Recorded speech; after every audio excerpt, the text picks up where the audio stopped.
香港嘅朋友，大家好啊！我係喬寶寶啊，成個人都好濕、好水腫，又易攰。有中醫朋友咧就介紹我用健之堂祛濕艾草貼。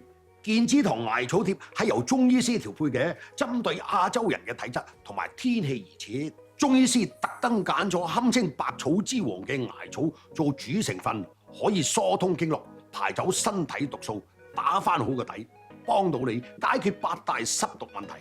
唔單止去水腫，仲有效改善皮膚濕敏，舒緩關節濕痛，消除疲勞。比起市面上其他足貼，大部分都淨係得竹醋，只係單純吸濕。但係咧，健之堂祛濕艾草貼有黃金祛濕成分，同時通經絡、去濕毒，將身體 reset。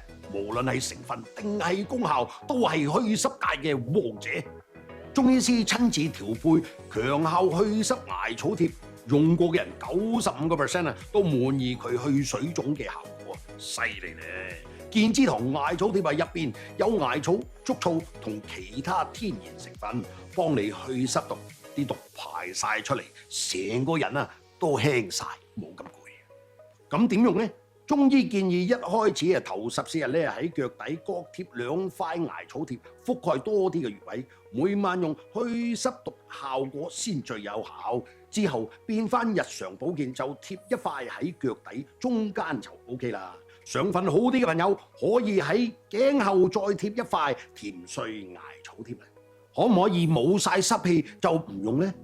咁你首先要唔喺啲好潮濕嘅地方住。